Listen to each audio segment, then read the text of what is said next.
अभी मैंने खबर सुनी, अभी नई खबर, एक लड़के का ब्याह लगा, लड़की देखने गया, तो लड़की देखने गया तो लड़की तो देखा, सास को भी देखे आया,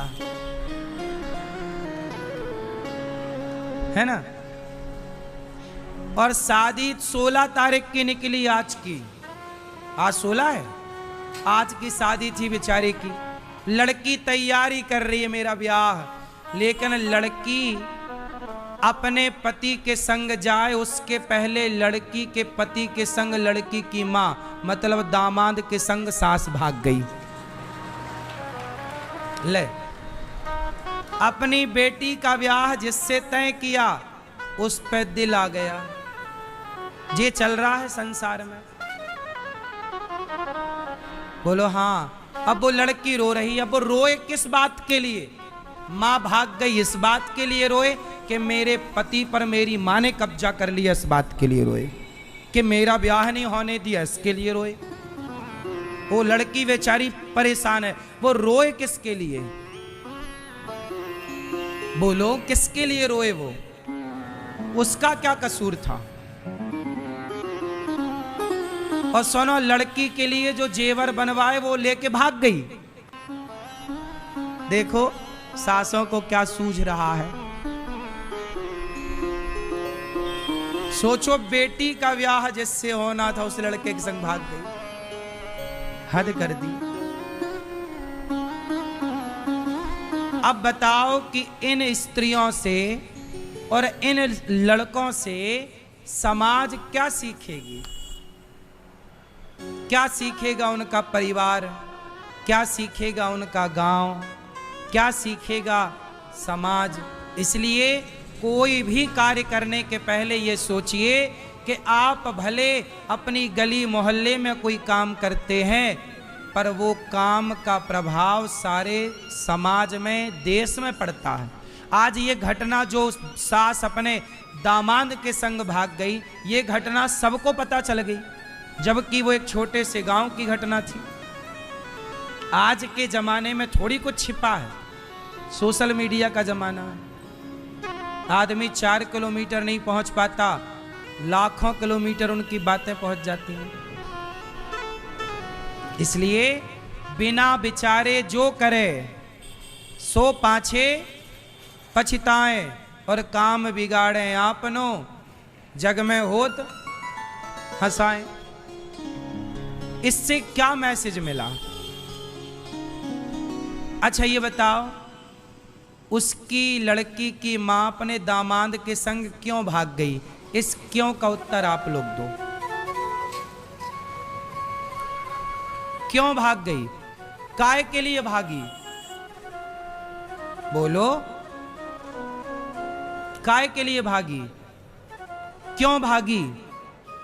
क्योंकि वो महिला और वो लड़का दोनों धर्म को नहीं जानते थे। यदि धर्म को जानते तो वो लड़की की मां ये सोचती कि ये मेरी लड़की का होने वाला पति है, ये मेरे पुत्र के समान है। वो दामाद के संग नहीं भागी, वो अपने बेटे के संग भाग गई। दामाद क्या है? दामाद क्या है? वो अपने बेटे के संग क्यों भाग गई?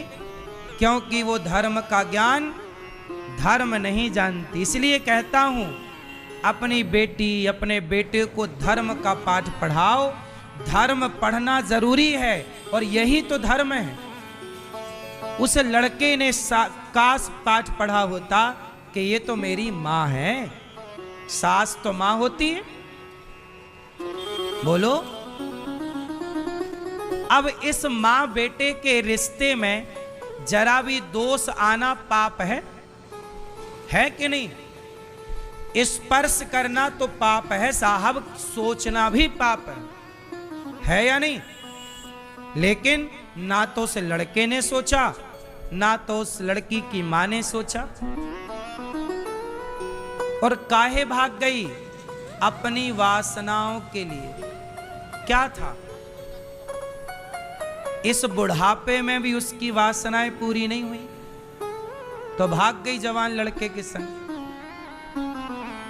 आजकल आदमी इतना वासनाओं में डूबा हुआ है।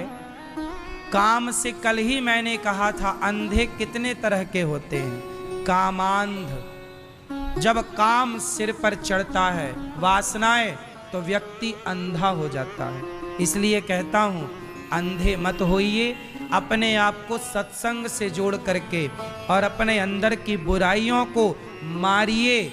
मारना है, आपका कोई दुश्मन है। अब बताओ, अपने भीतर की वासनाओं के लिए अपनी बेटी के पति के संग भाग गई, तो वासनाओं को कंट्रोल किया होता, मार दिया होता अपनी इच्छाओं को, तो इसे कलंक से बच जाती कि नहीं। अब वो भाग कर कहां जाएगी? वो भाग कर कहां जाएगी? पकड़ी जाएगी।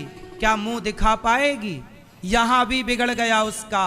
अब समाज में क्या वो रह पाएगी? रहेगी तो किस मुंह से रहेगी? लोक भी बिगड़ गया और मरेगी तो यमराज जी बड़ा डंडा रखे होंगे उसके लिए। आ भगाता हूं तुझे दामाद के साथ। टिनपा पड़ेंगे उसके खोपड़ी पे,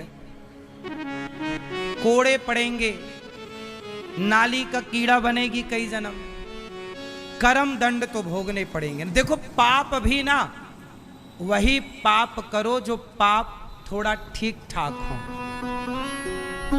पाप भी करो चलो, पर वो पाप करो यार जो माफ हो, जिनमें माफ की संभावना हो। वो पाप मत कर लेना जिन पाप में माफी की संभावना। पाप भी कई तरह के होते हैं, सामान्य पाप, महापाप, ये पाप अलग अलग तरह के होते। चींटी मारना, हम रास्ते से जा रहे हैं, चींटी पांव के नीचे मर गई, गाड़ी के नीचे मेंढक मर गया, सांप मर गया, ये पाप है। पर ये पाप भी चलो, ये पाप हमने मारना नहीं चाहा, चींटी मर गई, ये पाप माफ हो जाएंगे कि चलो तुम्हारी इच्छा नहीं थी पर पाप हो गया।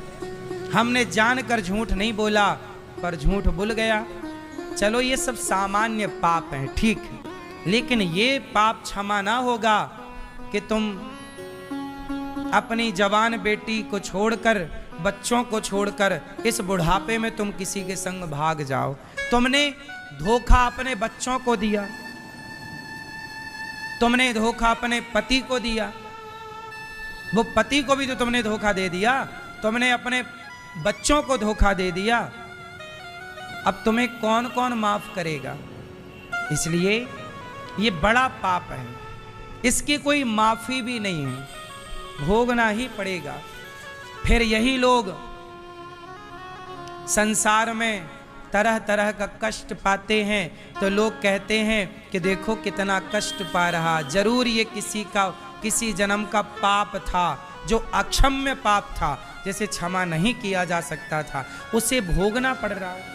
कोई अंधा है, कोई लंगड़ा है, कोई बहरा है। आप लोग चप्पल पाँव में पहन कर चलते हो, कुछ लोग चप्पल हाथ में पहन के घिसटते हैं। क्या है ये? क्या लगता है तुम्हें? ये सब पाप का परिणाम है, भोगना सबको पड़ता है, बचे कौन है? इसलिए ये सब गलतियां इसलिए होती हैं, लोग धर्म को नहीं जानते, पर राम धर्म को जानते हैं। भैया भरत, मैं अपने पिता के वचनों का त्याग नहीं होने दूंगा। तुम बताओ भरत, मैं चलूं कि नहीं? भरत बोले, तो क्या मुझे खाली हाथ भेजोगे? राम जी ने कहा, क्या चाहते हो प्रभु? अपनी पादुका ही दे दो, कुछ तो निशानी दे दो। तब भरत जी ने, राम जी ने प्रहलाद के लिए नरसिंह का अवतार लिया। भगवान ने गोपियों के लिए वस्त्र का अवतार धारण किया, चीर बनकर खिंचे। आज भैया भरत के लिए भगवान राम खड़ाऊ बन जाते हैं, चरण पादुका।